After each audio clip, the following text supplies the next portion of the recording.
الشيطان الرجيم بسم الله الرحمن الرحيم اليوم أكملت لكم دينكم وأتممت عليكم نعمتي ورضيت لكم الإسلام دينا صدق الله العظيم.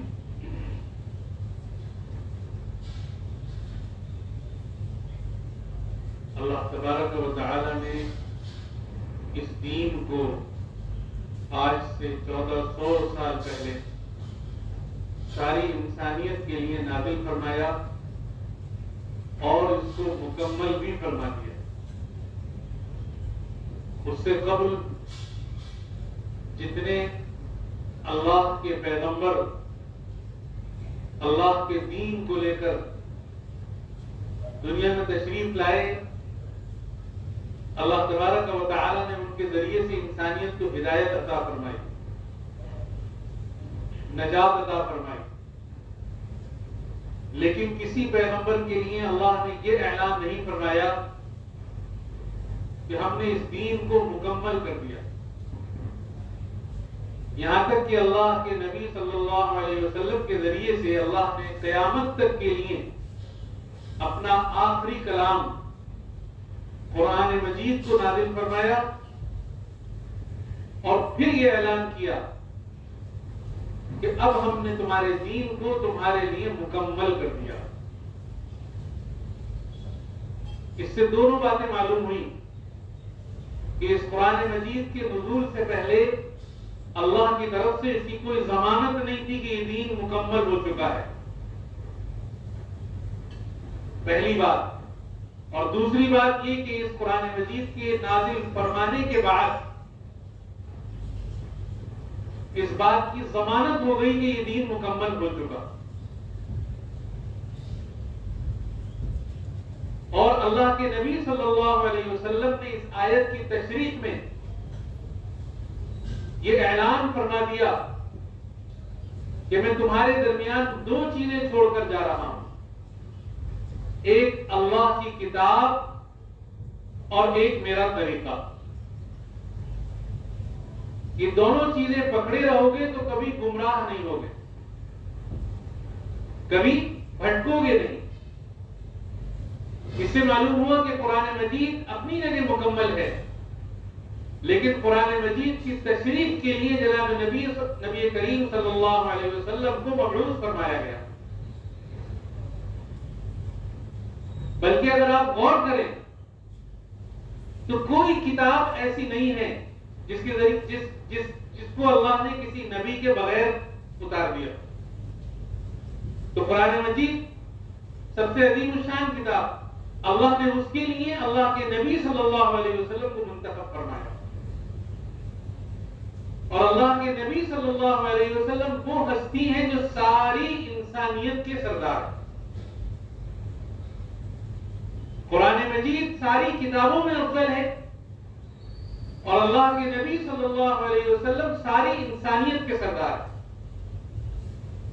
اور اللہ کے نبی صلی اللہ علیہ وسلم نے یہ بات بھی واضح فرمائی کہ پوری انسانیت کے جتنے خاندان ہیں اس میں سب سے افضل خاندان قریش کا خاندان ہے، اور اس میں سب سے افضل شاخ اللہ کے نبی صلی اللہ علیہ وسلم کی شاخ ہے بنو ہاشم، اور اس میں سب سے افضل ہستی جناب نبی کریم صلی اللہ علیہ وسلم کی ہستی ہے.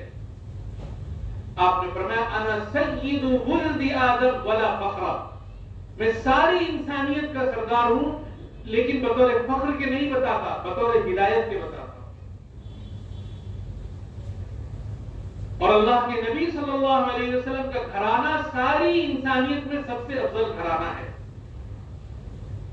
آپ کی لخت جگر حضرت فاطمہ الزہرا رضی اللہ تعالی عنہا، آپ کے دودھ شریف بھائی حضرت علی مرتضی کرم اللہ وجہہ، اور یہ پورا خاندان اللہ کے نبی صلی اللہ علیہ وسلم کا گھرانہ ساری انسانیت میں سب سے افضل گھرانہ ہے. اور ان کے ہونہار فرزند حضرت حسن رضی اللہ تعالی عنہ اور حضرت حسین رضی اللہ تعالی عنہ، یہ اللہ کے نبی صلی اللہ علیہ وسلم کو روئے زمین پر سب سے زیادہ محبوب ہستی تھے.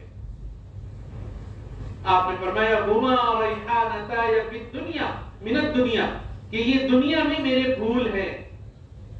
حضرت حسن رضی اللہ تعالیٰ آپ کے نواسے اور حضرت حسین رضی اللہ تعالیٰ آپ کے دوسرے نواسے. جو انسان ان سے محبت نہ کرے اس کا ایمان مکمل نہیں ہو سکتا. جو انسان ان سے عقیدت اختیار نہ کرے اس کا ایمان مکمل نہیں ہو سکتا. یہ برگزیدہ ہستی انہوں نے جامع شہادت نوش کیا محرم الحرام کی 10ویں تاریخ کو سن 61 ہجری میں اللہ کے نبی صلی اللہ علیہ وسلم کی وفات کے 51 سال کے بعد کوفے سے 78 کلومیٹر پہلے میدان کربلا میں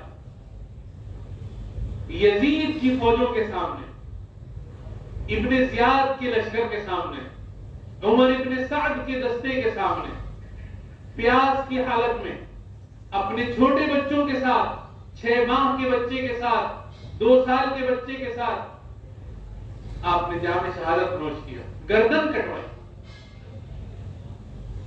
اللہ کے راستے میں اپنی جان کا نذرانہ پیش کیا. 2 مہینے تک آس پاس کی جتنی بستیاں تھیں اس میں سورج کی روشنی نہیں دیکھی گئی، دیواریں سرخ دیکھی گئی. یہ زمین و آسمان کی تبدیلی تھی، موسم تبدیل ہو گیا. 2 مہینے تک سورج کی جو رنگت تھی وہ سرخ تھی، تاریخ میں لکھا ہوا ہے ابن اسیر میں. اور ہر انسان نے اس صدمے کو محسوس کیا، اور جب تک یہ انسانیت زندہ رہے گی اس صدمے کو محسوس کرتی رہے گی. لوگ اپنی جان نچھاور کرتے رہیں گے، لوگ اپنی عقیدت کا اظہار کرتے رہیں گے، یہ ان کا حق ہے اور ان کے حق کا ایک چھوٹا سا حصہ ہے کہ ان کی اس قربانی کو یاد رکھا جائے، ان کی اس قربانی کو تازہ کیا جائے اور ان کے اس عمل کو اپنی نظروں کے سامنے رکھا جائے اور ان سے عشق و محبت کا اظہار کیا جائے. یہ ہمارے ایمان کا حصہ ہے، یہ ہر اس انسان کے ایمان کا حصہ ہے جو اللہ کے نبی صلی اللہ علیہ وسلم کا امتی ہے. یہ شیعہ اور سنی کا مسئلہ نہیں ہے، یہ کسی فرقے کا مسئلہ نہیں ہے، یہ ہر اس مسلمان کا مسئلہ ہے جو اللہ کے اوپر، اللہ کے رسول صلی اللہ علیہ وسلم کے اوپر ایمان رکھتا ہے کہ وہ ان کے اس خون کو یاد کرے، ان کی اس شہادت کو یاد کرے، ان کے اس عمل کو یاد کرے، ان کے اس جذبے کو اپنی نظروں کے سامنے رکھے کہ انہوں نے کس طرح سے اپنی جان کا نذرانہ حق کی خاطر پیش کیا. مصلحت والے تو بہت ہیں، کیوں ضد کی تھی؟ سب نے منع کیا تھا، کیوں گئے تھے میدان کربلا؟ کیا حضرت عبداللہ بن عباس، کیا حضرت عبداللہ بن زبیر، کیا دوسرے صحابہ، سب نے روکا تھا مت جائیے، بچ کے نہیں آئیں گے، یہ لوگ وفا نہیں کریں گے. کتنے بھی انہوں نے خط لکھے ہیں کہ ہم آپ سے بیعت کریں گے، کوفہ والے کتنے بھی انہوں نے آپ سے وفاداری کا عہد کیا ہے، لیکن یہ وقت پر دھوکہ دے جائیں گے.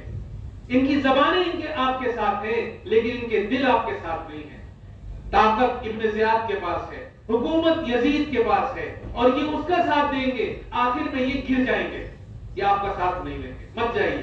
سب نے منع کیا تھا، چھوٹا بڑا برابر کا، پڑوسی، رشتہ دار، محلے والا، شہر والا، اور نہ جانے کون کون سی منت سماجت کی تھی، مت جائیے، بچ کر نہیں آئیں گے. لیکن وہ جذبہ تھا کہ میں حق کی خاطر جاؤں گا، کوئی میرا ساتھ دے یا نہ دے، کوئی میرے ساتھ آئے یا نہ آئے، گئے اور اپنی جان کا نذرانہ پیش کیا حق کی خاطر کہ اسلامی خلافت مشورے سے منتخب ہوگی، باپ کے بعد بیٹا، اور بیٹا بھی جس کا کردار مختلف بھی ہے، سب اس پر متفق نہیں ہے، اس کی خلافت کو میں قبول نہیں کرتا. کیوں کیا امیر معاویہ نے یہ؟ تھے وہ صحابی اللہ کے رسول صلی اللہ علیہ وسلم کے، تھے وہ گورنر حضرت علی کرم اللہ وجہہ کے، لیکن یہ کیوں کیا کہ انہوں نے اپنے بعد اپنے بیٹے یزید کو منتخب کر دیا؟ اس پر اختلاف تھا. جب تک وہ زندہ رہے امیر معاویہ تب تک خاموش رہے، لیکن جب یزید نے اپنی خلافت کا اعلان کیا تو برداشت نہیں ہوا، سب کے روکنے کے بعد نکلے اور وہی ہوا جو آج ہم سب جانتے ہیں. پہلے پانی بند کیا گیا، اس کے بعد ان کو شہید کیا گیا، اور اس کے بعد شہید کرنے کے بعد اور بھی بہت کچھ کیا گیا جس کے ذکر کرنے کے لیے الفاظ نہیں. ان کی نعش مقدس کو کروڑوں کی ٹاپوں سے رودا گیا، ان کے گردن کو الگ کر کے یزید کے سامنے پیش کیا گیا، وغیرہ وغیرہ، اور ان کی خواتین کو قید کر کے لے جایا گیا. وہ دردناک منظر اس زمین اور آسمان نے دیکھا کیا یہ واقعہ یاد کرنے کے قابل نہیں ہے؟ اللہ کے نبی صلی اللہ علیہ وسلم کا وہ نواسا جس کے ہونٹوں کو آپ بوسہ دیتے تھے، اس ہونٹوں پر یزید کی چھڑی نے مس کیا کہ ہاں اب تمہیں قرار آ گیا. ابن زیاد نے مس کیا اور صحابہ نے دیکھ کر اس سے کہا اب تو چھوڑ دے. حضرت زید بن ارقم رضی اللہ تعالیٰ عنہ انتہائی بزرگ صحابی وہاں موجود تھے. اب تو چھوڑ دے اے ظالم، اب تو ان کے ساتھ کوئی بدتمیزی نہ کر. لیکن اس شخص نے جو کرنا تھا وہ کیا. تاریخ میں لکھا ہے کہ اس کو بہت بعد میں افسوس ہوا اور اس نے بہت زیادہ ملامت کا اظہار کیا اور اس کے گھرانے کی خواتین نے بہت زیادہ ملامت کا اظہار کیا. یہ سب باتیں بھی اپنی جگہ لکھی ہوئی ہیں اور اسے اس عمل پر کوئی خوشی نہیں ہوئی اور پھر وہ کچھ عرصے کے بعد دنیا سے نیست و نابود ہو گیا. وہ حاکم، یہ وہ قربانی ہے جو ہمیں یاد رکھنی چاہیے، ہر ایمان والے کو یاد رکھنی چاہیے اور ان کے اس عمل کو یاد رکھنا چاہیے کہ انہوں نے حق کی خاطر اپنی جان کا نذرانہ پیش کیا. نہیں دیکھا کہ میری تعداد کم ہے، نہیں دیکھا کہ میرے پاس اسلحے کم ہیں، نہیں دیکھا کہ میرے پاس فوج کم ہے، نہیں دیکھا کہ میرے پاس کوئی مادی ساز و سامان زیادہ نہیں ہے. بہت بڑی فوج سے ٹکرا گئے، 4000 5000 اور اس سے بھی زیادہ اور 72 افراد تھے.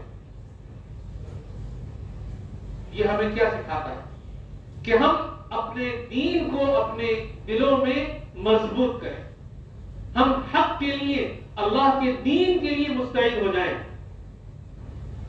انہوں نے فرمایا اپنے آخری خطبے میں کہ دیکھو میرا مقصد یہ ہے کہ اللہ کی کتاب اور اللہ کے نبی صلی اللہ علیہ وسلم کا دین مٹنے نہ پائے، بس یہ میرا مقصد، اور کوئی بدعت کوئی خرافات ہونے نہ پائے. یہ ان کا مقصد تھا. اگر ہم نے اس مقصد کو یاد نہیں رکھا تو ہم نے ان سے کوئی عقیدت کا اظہار نہیں کیا. اگر ہم نے صرف سینہ پیٹ لیا، اگر ہم نے صرف چند کام کر لیے اور گریہ ازاری کر لی اور ان کے اس عمل کو یاد نہیں رکھا، کہاں ہیں وہ مسلمان جو ان کے اس عمل کو یاد رکھتے ہیں؟ ان کی ضرورت ہے. فرائض کا مسئلہ ہے، نمازوں کا اہتمام ہے. کتنے مسلمان ہیں؟ ماتم کرنا یہ ایک عمل ہے، لیکن وہ ماتم کرنے والے کیا فجر کی نماز میں پابندی سے حاضر ہوتے ہیں؟ معیار یہ ہے، یہ تو ہم سے ہو نہیں رہا. اللہ کے نبی صلی اللہ علیہ وسلم کی سنتیں مٹ رہی ہیں کھلے عام، اللہ کے احکام کو مٹایا جا رہا ہے کھلے عام، وہاں تو ہم خاموش ہیں. تو اس لیے سب چیزیں دیکھنے کی ہیں. اللہ کے رسول صلی اللہ علیہ وسلم نے یہ بھی ارشاد فرمایا ہے لَيْسَ مِنَّا مَنْ لَطَمَ الْخُدُودَ وَشَقَّ الْجُيُوبَ وَدَعَا بِدَعْوَى الْجَاهِلِيَّةِ کہ ہم میں سے وہ شخص نہیں ہے جو تھپڑ مارے اپنے گال پر اور اپنے گریبان کو پھاڑے اور دور جاہلیت جیسا ماتم کرے. یہ اسی نواسے کے نانا کا ارشاد ہے. آل رسول صلی اللہ علیہ وسلم کی محبت کے بغیر ہمارا ایمان مکمل نہیں ہو سکتا. لیکن کوئی ایسا عمل سرزد نہ ہو جائے کہ محبوب ہی راضی نہ رہے، محبوب ہی ناراض ہو جائے. محبت کا وہ طریقہ چاہیے کہ محبوب راضی ہو. اللہ ہم میں سے ہر ایک کو ایسی محبت نصیب فرما دے اور دین سے ایسی عقیدت اور استقامت ہمارے دلوں میں نصیب فرما دے. یہ ہے سبق حضرت حسین رضی اللہ تعالیٰ کی شہادت کا. اللہ کے رسول صلی اللہ علیہ وسلم نے اپنے پوری زندگی محرم الحرام کی 10ویں تاریخ کے روزے کا اہتمام فرمایا. کتنے لوگ ہیں جو اس کا اہتمام کرتے ہیں؟ اللہ کے نبی صلی اللہ علیہ وسلم کا حکم پہلے ہے، محبت نوازے کی اس کے بعد ہے. اور آپ نے فرمایا یہ گزشتہ 1 سال کے گناہوں کا کفارہ ہے. تو ہمیں ان اعمال کو کرنا چاہیے. اللہ کے نبی صلی اللہ علیہ وسلم نے فرمایا رمضان کے روزے کے بعد سب سے افضل روزہ محرم کا ہے. کل 10ویں تاریخ ہے، شنیچر کے روز نفلی روزے کا اہتمام کریں، کوشش کریں. 2 روزے افضل ہیں، لیکن اگر نہ رکھ سکے تو 1 روزہ بغیر کسی کراہت کے، جی ہاں بغیر کسی کراہت کے 1 روزہ رکھا جا سکتا ہے. یہ علماء کے حوالے سے کہہ رہا ہوں. اللہ تبارک و تعالی ہمیں کہنے سننے سے زیادہ عمل کرنے کی توفیق عطا